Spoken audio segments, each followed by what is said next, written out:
The Art of War by Sun Tzu, translated by Lionel Giles. Part 9. The Army on the March. Sun Tzu said, "We come now to the question of encamping the army and observing signs of the enemy. Pass quickly over mountains and keep in the neighborhood of valleys. Camp in high places facing the sun. Do not climb heights in order to fight." So much for mountain warfare. After crossing a river, you should get far away from it. When an invading force crosses a river in its onward march, do not advance to meet it in midstream. It will be best to let half the army get across, and then deliver your attack. If you are anxious to fight, you should not go to meet the invader near a river which he has to cross. Moor your craft higher up than the enemy, and facing the sun. Do not move upstream to meet the enemy. So much for river warfare. In crossing salt marshes, your sole concern should be to get over them quickly, without any delay. If forced to fight in a salt marsh, you should have water and grass near you and get your back to a clump of trees. So much for operations in salt marshes. In dry, level country, take up an easily accessible position with rising ground to your right and on your rear, so that the danger may be in front and safety lie behind. So much for campaigning in flat country. These are the 4 useful branches of military knowledge which enabled the Yellow Emperor to vanquish 4 several sovereigns. All armies prefer high ground to low, and sunny places to dark. If you are careful of your men and camp on hard ground, the army will be free from disease of every kind, and this will spell victory. When you come to a hill or a bank, occupy the sunny side, with the slope on your right rear. Thus you will at once act for the benefit of your soldiers, and utilize the natural advantages of the ground. When, in consequence of heavy rains up country, a river which you wish to ford is swollen and flecked with foam, you must wait until it subsides. Country in which there are precipitous cliffs with torrents running between, deep natural hollows, confined places, tangled thickets, quagmires, and crevasses, should be left with all possible speed and not approached. While we keep away from such places, we should get the enemy to approach them. While we face them, we should let the enemy have them on his rear. If in the neighborhood of your camp there should be any hilly country, ponds surrounded by aquatic grass, hollow basins filled with reeds, or woods with thick undergrowth, they must be carefully routed out and searched, for these are places where men in ambush or insidious spies are likely to be lurking. When the enemy is close at hand and remains quiet, he is relying on the natural strength of his position. When he keeps aloof and tries to provoke a battle, he is anxious for the other side to advance. If his place of encampment is easy of access, he is tendering a bait. Movement amongst the trees of a forest shows that the enemy is advancing. The appearance of a number of screens in the midst of thick grass means that the enemy wants to make us suspicious. The rising of birds in their flight is the sign of an ambuscade. Startled beasts indicate that a sudden attack is coming.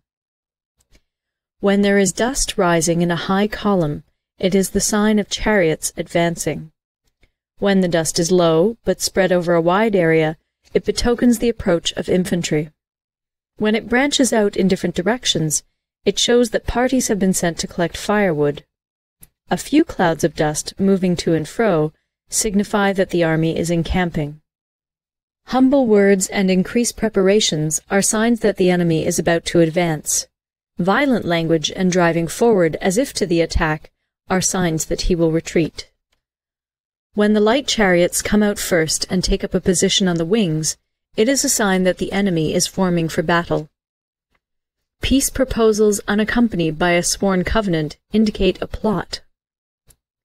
When there is much running about and the soldiers fall into rank, it means that the critical moment has come. When some are seen advancing and some retreating, it is a lure. When the soldiers stand leaning on their spears, they are faint from want of food. If those who are sent to draw water begin by drinking themselves, the army is suffering from thirst. If the enemy sees an advantage to be gained and makes no effort to secure it, the soldiers are exhausted. If birds gather on any spot, it is unoccupied. Clamor by night betokens nervousness. If there is a disturbance in the camp, the general's authority is weak. If the banners and flags are shifted about, sedition is afoot. If the officers are angry, it means that the men are weary. When an army feeds its horses with grain and kills its cattle for food, and when the men do not hang their cooking pots over the campfires, showing that they will not return to their tents, you may know that they are determined to fight to the death.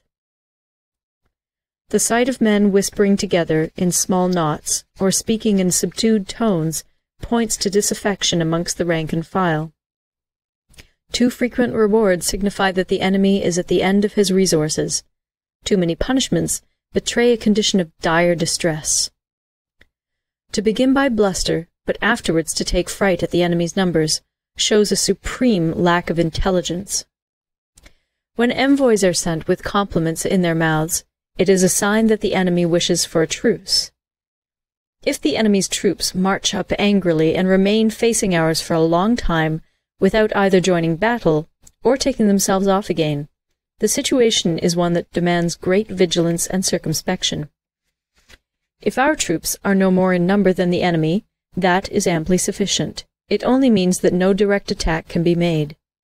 What we can do is simply to concentrate all our available strength, keep a close watch on the enemy, and obtain reinforcements. He who exercises no forethought, but makes light of his opponents, is sure to be captured by them.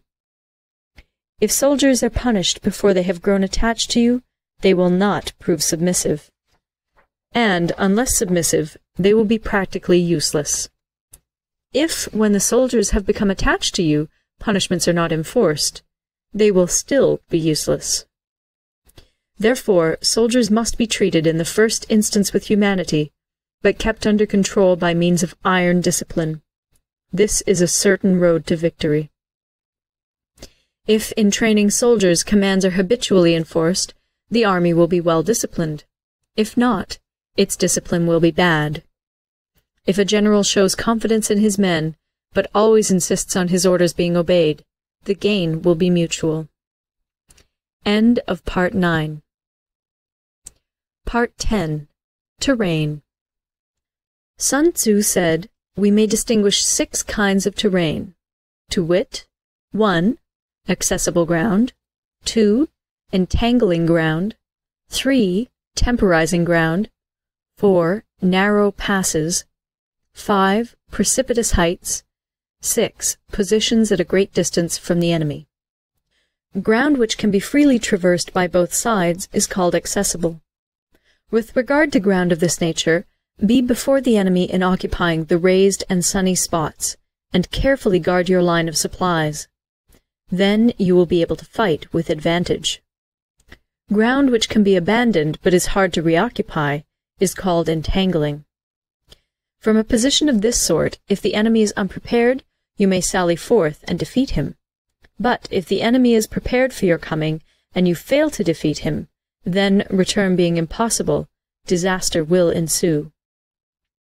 When the position is such that neither side will gain by making the first move, it is called temporizing ground. In a position of this sort, even though the enemy should offer us an attractive bait, it will be advisable not to stir forth, but rather to retreat, thus enticing the enemy in his turn. Then, when part of his army has come out, we may deliver our attack with advantage. With regard to narrow passes, if you can occupy them first, let them be strongly garrisoned and await the advent of the enemy. Should the army forestall you in occupying a pass, do not go after him if the pass is fully garrisoned, but only if it is weakly garrisoned. With regard to precipitous heights, if you are beforehand with your adversary, you should occupy the raised and sunny spots, and there wait for him to come up. If the enemy has occupied them before you, do not follow him, but retreat, and try to entice him away. If you are situated at a great distance from the enemy, and the strength of the two armies is equal, it is not easy to provoke a battle, and fighting will be to your disadvantage. These 6 are the principles connected with earth. The general who's attained a responsible post must be careful to study them. Now, an army is exposed to 6 several calamities, not arising from natural causes, but from faults for which the general is responsible. These are 1. Flight, 2. Insubordination, 3. Collapse, 4. Ruin, 5. Disorganization, 6. Rout. Other conditions being equal, if one force is hurled against another 10 times its size, the result will be the flight of the former. When the common soldiers are too strong and their officers too weak, the result is insubordination. When the officers are too strong and the common soldiers too weak, the result is collapse. When the higher officers are angry and insubordinate, and on meeting the enemy give battle on their own account from a feeling of resentment, before the commander-in-chief can tell whether or not he is in a position to fight, the result is ruin. When the general is weak and without authority, when his orders are not clear and distinct, when there are no fixed duties assigned to officers and men, and the ranks are formed in a slovenly, haphazard manner, the result is utter disorganization. When a general, unable to estimate the enemy's strength, allows an inferior force to engage a larger one, or hurls a weak detachment against a powerful one, and neglects to place picked soldiers in the front rank, the result must be rout. These are 6 ways of courting defeat, which must be carefully noted by the general who has attained a responsible post. The natural formation of the country is the soldier's best ally, but a power of estimating the adversary, of controlling the forces of victory, and of shrewdly calculating difficulties, dangers, and distances, constitutes the test of a great general. He who knows these things, and in fighting puts his knowledge into practice, will win his battles. He who knows them not, nor practices them, will surely be defeated. If fighting is sure to result in victory, then you must fight, even though the ruler forbid it. If fighting will not result in victory, then you must not fight even at the ruler's bidding.